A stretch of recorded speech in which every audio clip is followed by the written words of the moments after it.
Is that they're not as user friendly.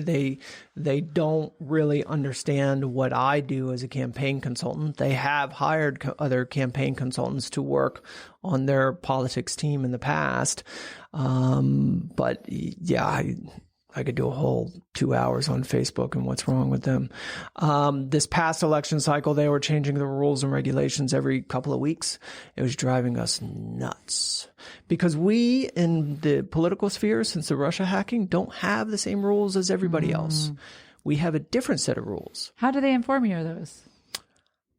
They stop us from doing things. So and you then do say, something and then they stop it and then you're like, why? Yes. And you curse a lot. Which in itself is a period of time, right? You know, it could be what, days before you figure out what went wrong? They got faster leading up to the last election on March 3rd, but yeah, over the holidays it was 2 to 3 days. Oh my God. That's an eternity. Jeez. Well, especially it is when you think you're going down a certain road and then you realize you're not actually going down that road. Oh, yeah. And forcing us to... The clients love it. They're like, where'd the ad go? Well, they start questioning your abilities, right? Yeah. No, I swear Facebook is asking us to break California law. I swear. They're just... Do you know what's interesting? I bet you that's a whole new job sector. Like you could actually be a political Facebook specialist. Yes. Like you could just like SEO specialist. I can name them off the top of my head. And head. Facebook's probably training them. I was just They want them out there. They have a whole department. That's the weird thing about Facebook. They're selling weapons, man. Weapons of mass destruction. I don't know. I recently had an experience. It will come as no surprise that it was on a date. With a gentleman who was not from America. That is also probably no surprise to you. Whoa. Yes. Not even South America? That's America still, right? Right. Okay. I stand corrected. Oh. Anyway. I win. We were kind of gently, because I didn't know him very well, so I was gently dancing around the conversation about this curiosity that I have. And I have a lot of friends from Mexico, for example, and I asked them this straight out. I'm like, you're so interested in being here, and I have an appreciation for that. And but also fighting those feelings on some days where I'm like, I'm so embarrassed to be here or be from here. Yeah. And I made the mistake of asking this guy this, like, I said, sometimes he mentioned, your country is so amazing. And it is, but also I just was venting and I said something about it. And that was a mistake because he proceeded at this point to tell me all of the horrific things about his country. Oh, Jesus. And he was, again, like a dog with a bone where in fact, it was the worst date I've ever been on because within 5 minutes I was like, or the best. I don't want to be on this date anymore, which leads me to an aside really quickly. I think there needs to be like an international. That means you're a bad person. Somebody who's not a part of this conversation needs to save me from this conversation. There has to be some sort of international signal for that. Like, so if somebody has to say something about, the poor conditions of their country, you're like, I'm out. No, it wasn't that he just. I know, I'm giving you a bad time. He was so. He ended up like going down, I think, every city in Mexico. Right? I did. I completely did. And to tell me about all of the horrific things that happen. And I'm like, well, yes, of course I get it. And he just kept going and going and going. And then I made the mistake of telling him about a city that I was considering wanting to go for an extended period of time. Right. And he went off on that city too. And my cousin, and this just happened to him a week ago. And my brother, and this just happened to him 2 months ago, and went on and on and on. But anyway, I kind of go back to the original point in that I realize that there are so many reasons why we should, what do you signal? I'm just playing.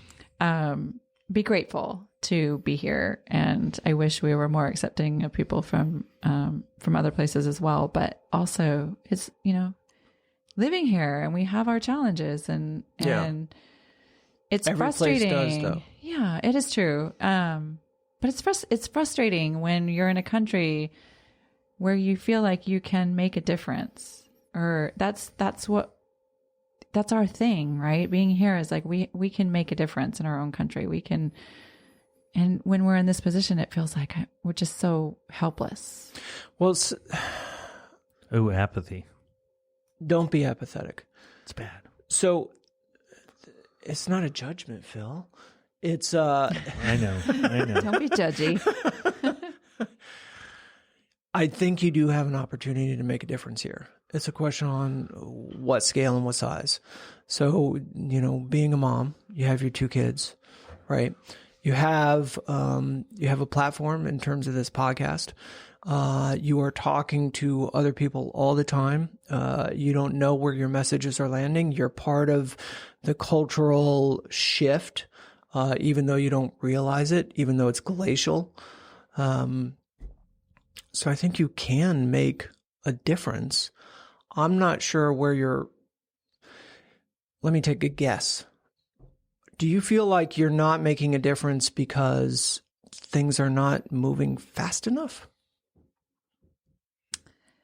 In some ways, yes. Like when we speak about climate change, for example, it does feel so very urgent, dire almost, that sometimes it feels like we don't have the luxury of another 4 years of just sitting back and debating of whether it's a thing or not.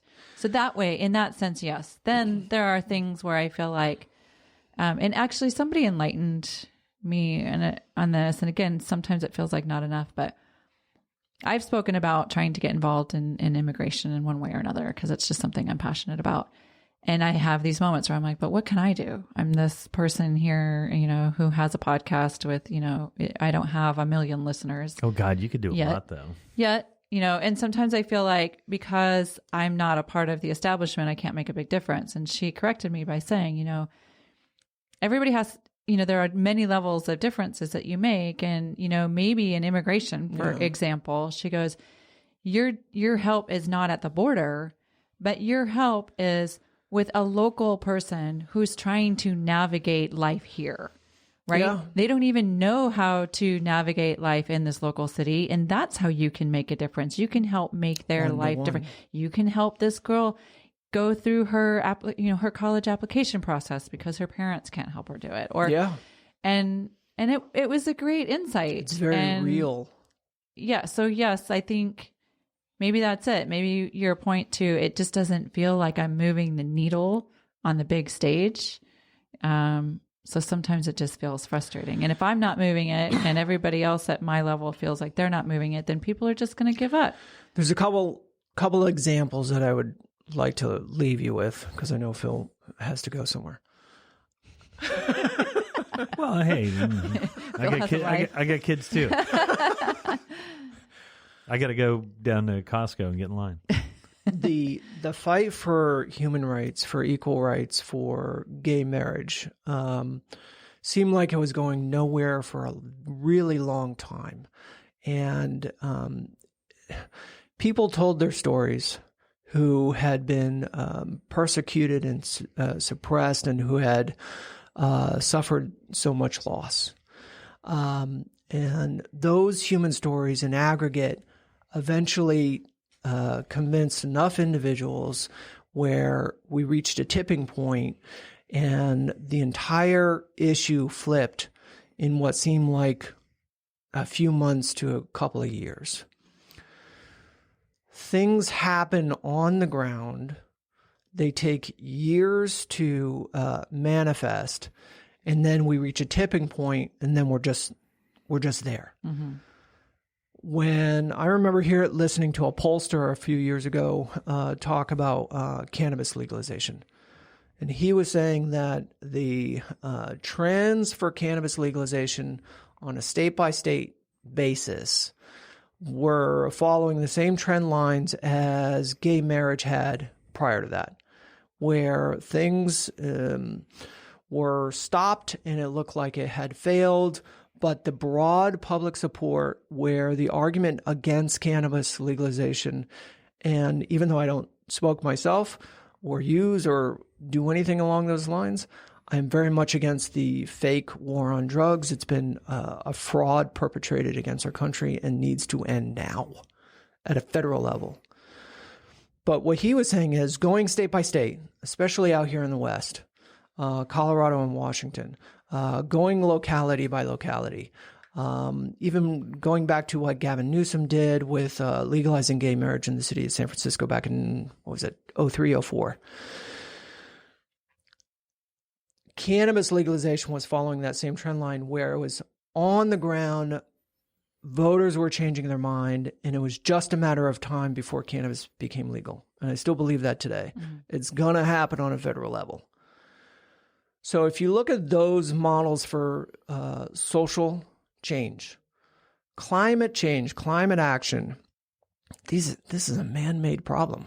Man-made problem where if we can convince enough people on the ground, in localities, state by state, the aggregate of all of that can turn and flip very fast. We need to get carbon neutral by 2030. That's my personal goal. And so that's just where I want to leave you. Mm-hmm. So as much as you feel like none of this is working, it doesn't work until it does. Until it does. Oh, that's a good title. Doesn't work until it does. I'll wait for the book. Phil. Yes. How you doing over there? I'm great. You ready to go stand in line? Yeah, ready to go fight for some Purell. Some toilet paper? Is it, so it, Purell's the brand, right? Yes. Is a brand. A brand. All right. What about you? I got, she's got a liquor. By the way, everybody was commenting and they are closing school. So. Oh, really? Yeah. You're like, oh, what are you looking at your phone for? Well, whatever. That's what you do. Well, they didn't officially, but they said, because spring break's starting for everybody this week, and they're like, well, don't hurry back. Don't hurry back. I just saw a meme. Here's how we'll close it out. I just saw a meme on, I think it was on Facebook, this picture of this woman, which is probably really old, but she's holding a blender filled with margarita in a big straw. And it says, this is how I felt when I heard that my children were just starting a 24-day weekend. Oh. Well, it's good to be back. Thank you so much for being here, Dan. Thanks for being so gentle with me and your education. I do really enjoy it. I know we joke and we banter back and forth upstairs. I think you're in a great place. Thank you. Thank you. I will make a change.